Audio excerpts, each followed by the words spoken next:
My husband told me we couldn't afford a vacation, so I canceled my girls' trip. A week later, he told me he had a work conference in Vegas. I found a photo on Instagram, him in a pool, arm around a woman in a leopard bikini. Caption: lucky to spend the weekend with my king. I waited until he got home, greeted him with a kiss, then opened our front door, where her husband was waiting, holding the same photo.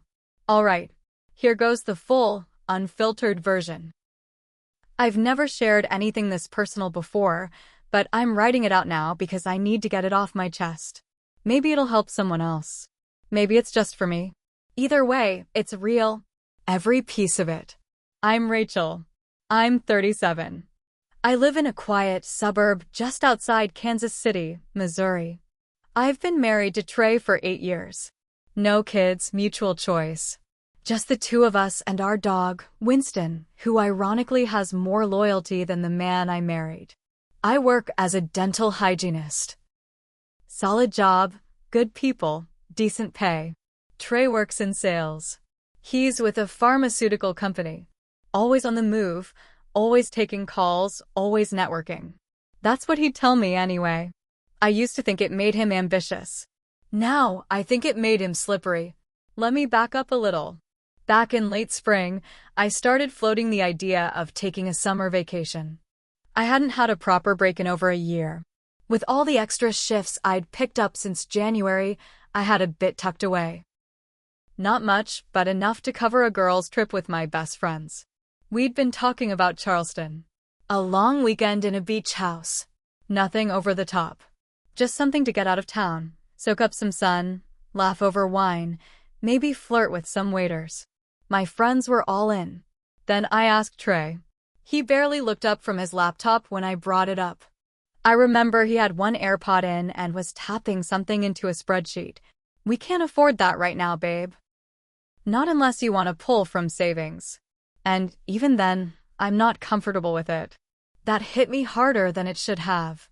I blinked, standing there in my pajamas, holding a mug of tea, suddenly feeling 12 years old and guilty for asking.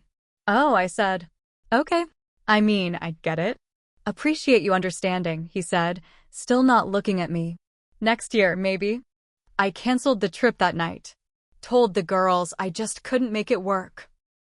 They were sweet about it, but I could hear the letdown in their voices. I felt like crap. The week after that, Trey came home one evening and told me about a last-minute work conference. Vegas, he said. I just stared at him. Vegas? I thought your company was cutting back on travel. Yeah, they are, but this one's mandatory. Some kind of leadership summit or whatever. I've got to be there. 2 nights. Maybe 3. Okay, I said, slow and measured. They're putting you up? Yup. All expenses paid. He kissed my forehead and walked off to pack. And just like that, I was supposed to sit at home alone, trusting him, while he flew to the playground of sin. I tried to play it cool. I really did. I dropped him off at the airport Friday morning. He gave me a quick kiss, wheeled his black carry-on behind him, and disappeared into the crowd. That night, I worked late. Got home, heated up leftover pasta, and zoned out in front of the TV. I was scrolling through Instagram, just numbly flipping through stories and posts, when Jenna sent me a DM.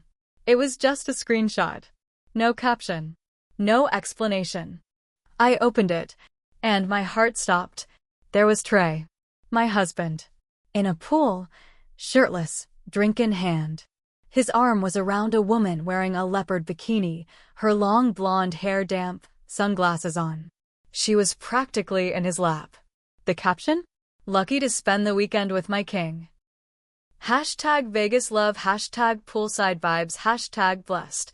I stared at that photo for a long time. I wasn't angry. Not at first. I was cold. Hollow. I didn't cry. I didn't scream. I studied the photo like it was evidence at a crime scene. I zoomed in on Trey's stupid smile, on the reflection in his sunglasses, on her manicured hand resting on his thigh. Jenna called. Rachel, what the hell is going on? I don't know yet, I said calmly. But I'm gonna find out. She offered to come over. I told her no. I needed to think. I clicked on the woman's Instagram handle. Her name was Amber. And she was a walking red flag. Her profile was public. Open to the world. It was full of selfies, gym shots, filtered pictures with motivational quotes like "manifest your man" and "only God can judge me."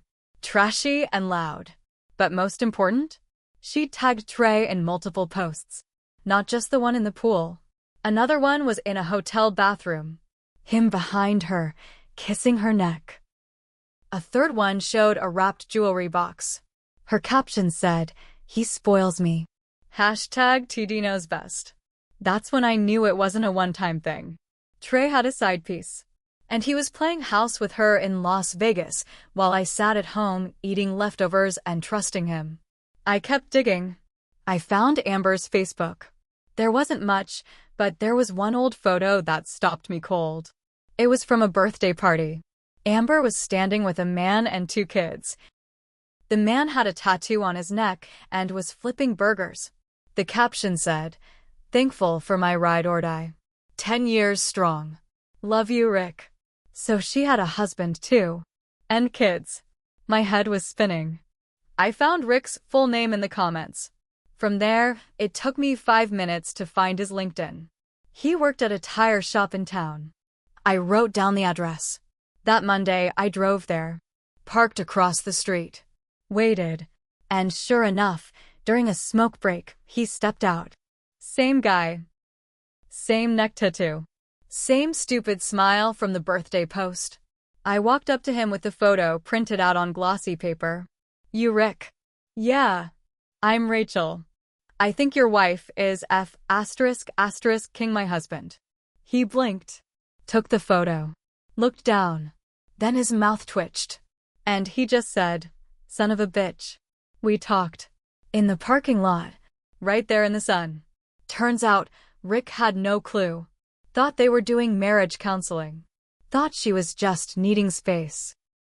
Turns out Trey and Amber had been doing this for months. Stealing weekends. Booking fake work trips. And Vegas? That was their anniversary getaway. Rick and I came up with a plan. One that would leave a mark. I went home, cleaned the house like nothing was wrong, and waited for Trey to get back. Monday night, I picked him up from the airport. "How was the conference?" I asked. He yawned. "Exhausting. All these breakout sessions. I need a vacation from my damn job."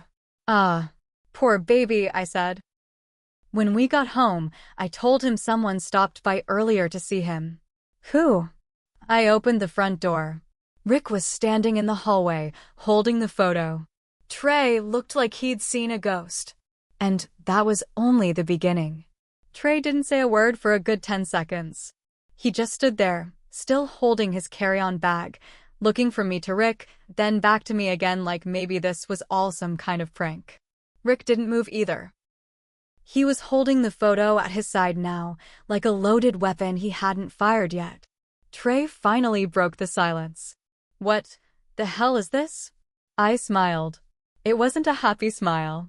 More like the kind you give someone right before you rip the floor out from under them. "I think you know what this is," I said. "That's Amber's husband." Rick stepped forward. "You and I need to have a conversation." Outside. Trey backed up a step. "Look, man, I don't know what she told you," but Rick cut him off. "She didn't tell me." "Your dumb face is all over her Instagram." I watched Trey's face shift. The fake calm. The guilt. Then the anger. He turned to me. "So you invited him here?" "To ambush me." "No," I said. "I invited him here so you could see what a liar you are. And so I could tell you that your stuff? It's packed. It's in the garage. You're not sleeping here tonight." That landed hard. Trey's voice rose. "You're kicking me out? After 8 years?" "You kicked yourself out the moment you wrapped your arm around another woman and smiled for her phone camera like a goddamn trophy." Rick looked like he was ready to throw hands, but I held up my palm. I didn't want violence. Not yet.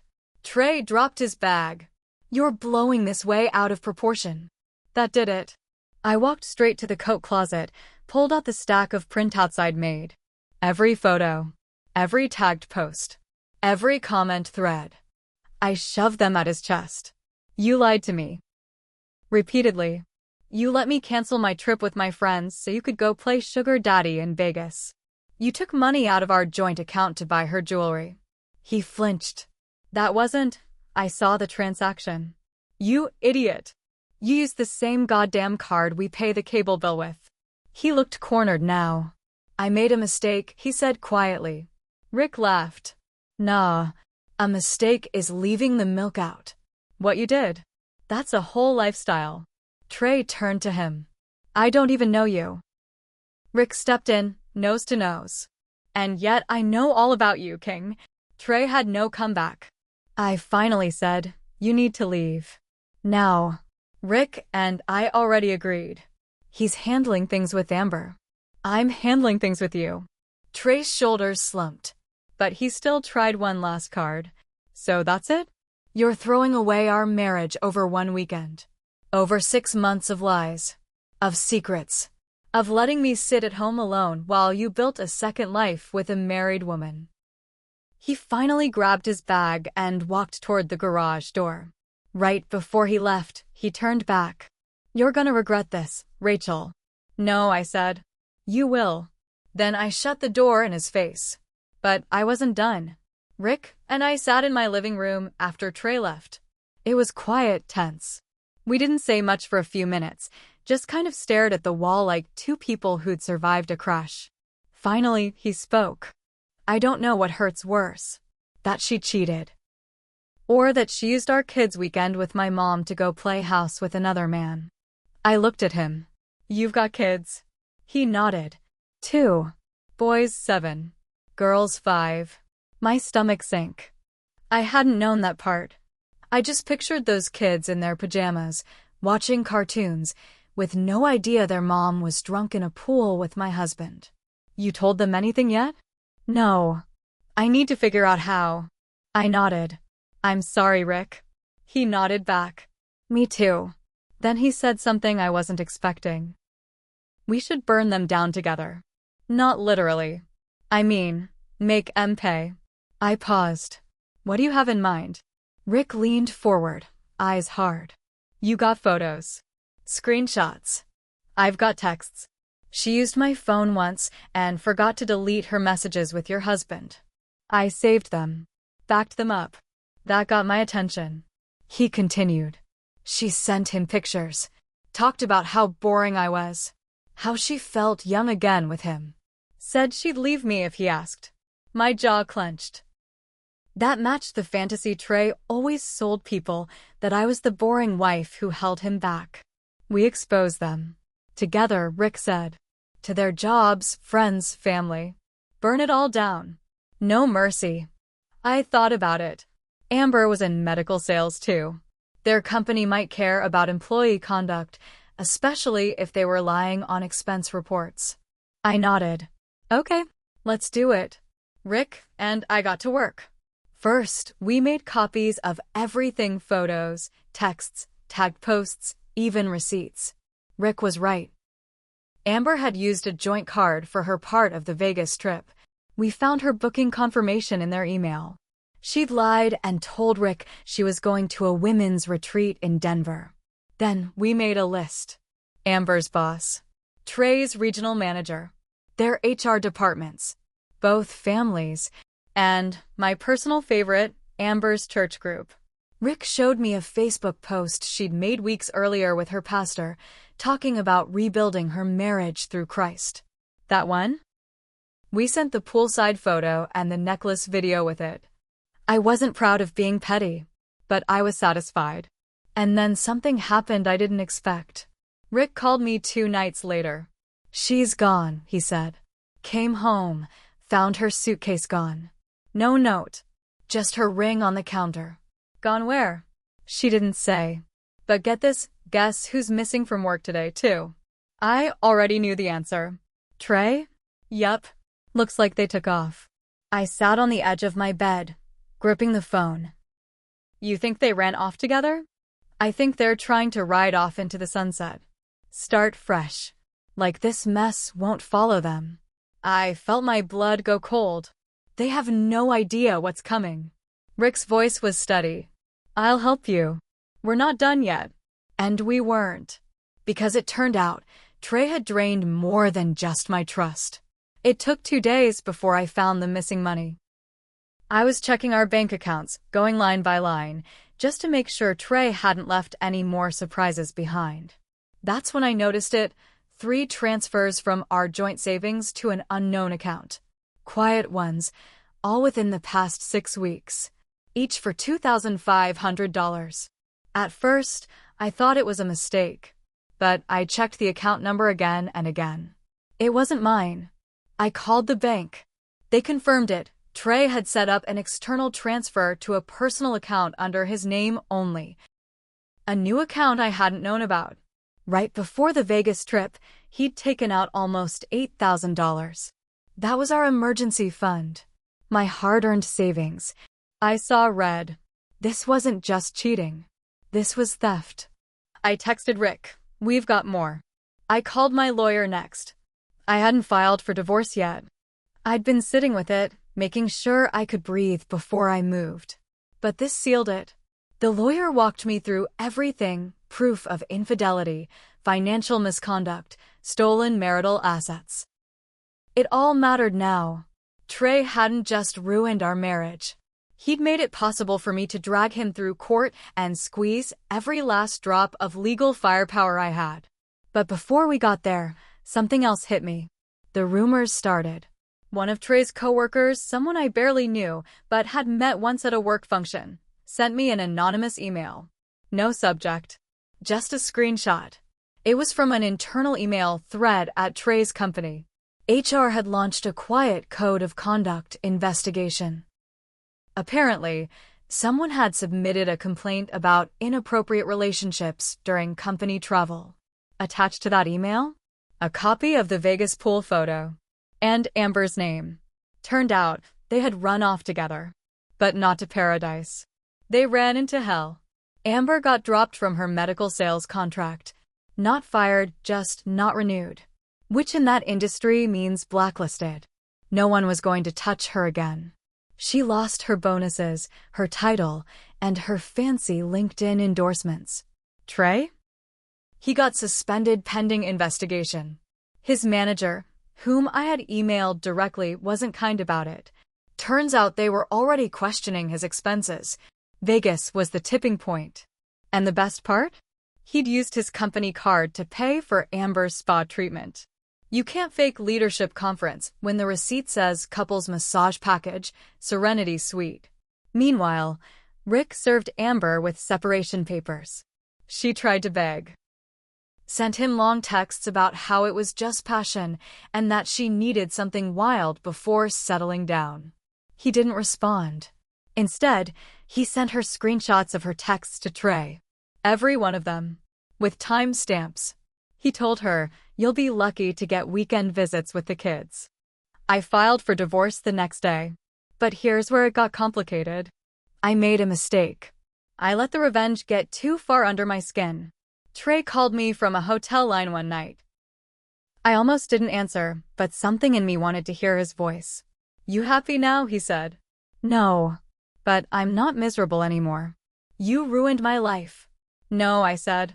"You ruined your life." I just made sure it was public. There was silence.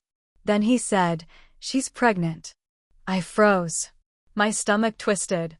"She says it's mine," he added. "But I don't know. I don't even know if I believe her." I said nothing. Then he said something I didn't expect. "I miss you." I let that hang in the air. Then I whispered, "I hope that baby teaches you what real responsibility feels like." And I hung up. I thought that was the end. But a month later, I got a letter from his lawyer. He wanted to mediate. Try to settle outside of court. Avoid losing his job completely. He was broke. She was unemployed. They were living out of an extended stay motel. The baby wasn't his. Amber had lied. He found out when he took her to the first doctor's appointment, and they did the math. She'd slept with someone else before Vegas. He left her. That was the final crack in him. I met with him once at the lawyer's office. Just us and two attorneys. He looked hollow, skinny, like someone had drained the color out of him. I signed the papers. He got nothing but the clothes he took. I kept the house, the car, the savings. The court even ordered him to repay what he took from our account, $8,000 plus interest. And Rick? He's doing all right. Got full custody. Kids are happy. We still talk sometimes.